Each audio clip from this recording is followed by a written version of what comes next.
I'm Amanda Steele. I am section 806 in WRIT101, and here is my multimodal essay. I did mine on the ethics of zoos. We're gonna delve into the history of zoos.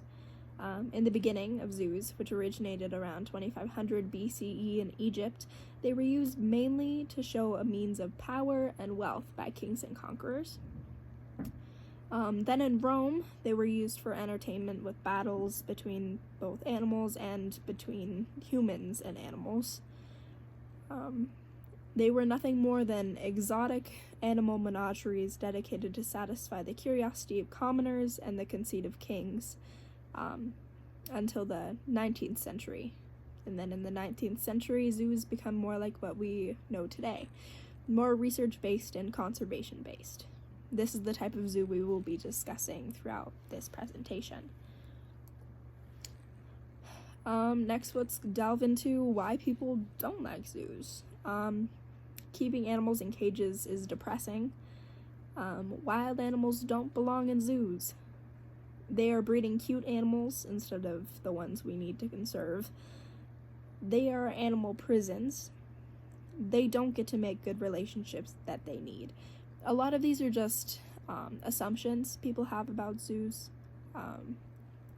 Some of them aren't really evidence-based. They're just what people say. And now let's get into why zoos are important. A lot of conservation focus has really shifted towards not just protecting the species, but protecting the ecosystem and habitat around it.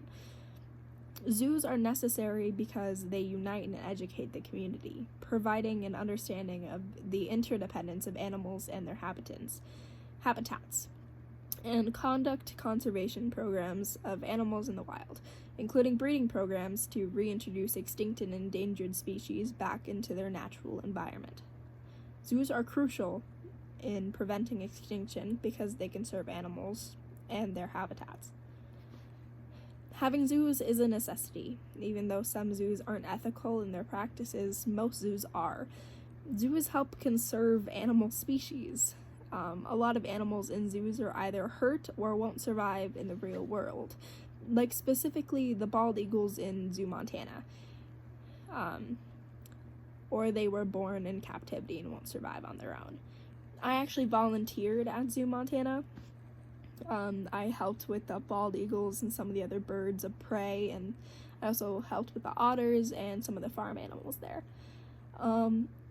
But yeah, the bald eagles we have specifically, they're the ones I can remember that absolutely would not survive if they were out in the wild. Both of them have problems with their wings. Neither of them can fly anymore. So that really causes an issue when they're out in the wild. They would just be prey items on the floor of wherever they are because they can't fly, meaning they won't have protection of being in the trees or in the sky, and they will be very easily hunted and eaten. So yeah, most zoos treat their animals very well and try to keep their habitats nice and like it would be in the wild. Zookeepers care a lot for the animals and form bonds that are beneficial for both the animal and the zookeeper. And now let's get into my opinion. The opinion that I formed through my research is that zoos are a necessary evil. If we just abolish zoos and let the animals go, none of them will survive in the wild.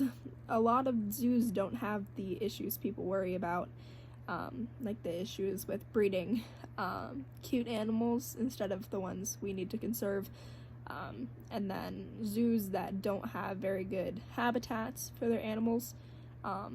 Some zoos don't have nice habitats that are similar to the ones they would see in the wild, but a lot of zoos do have those kind of habitats. They aren't just concrete cells where the animals live all day, every day.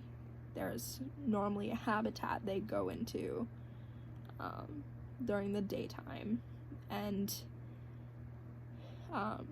I know at Montana Zoo, while cleaning, we had to have them out in the enclosure while we're cleaning the inside enclosure, which is similar to like what people think like zoos just leave their animals in when like visiting hours are not there, which isn't true. They let them out into the enclosure,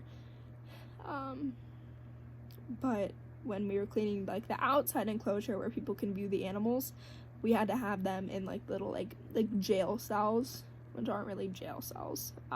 They're nicer. They're, at least with the otters, they had like a pool in there. That's where they spent most of the time when they were inside. But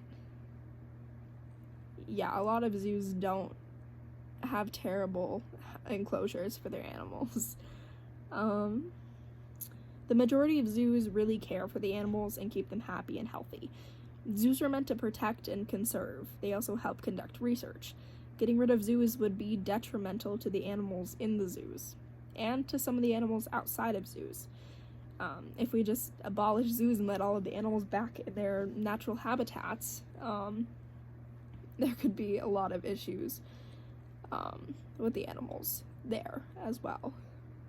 But yeah, what I observed at Montana Zoo was all of the zookeepers had an undeniable like love and passion for their job and for these animals. A lot of zookeepers don't do it for the money, because zookeepers don't get a lot of money.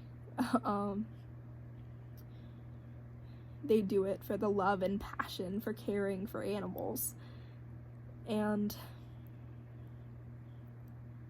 yeah. And then the last slide is just my citations.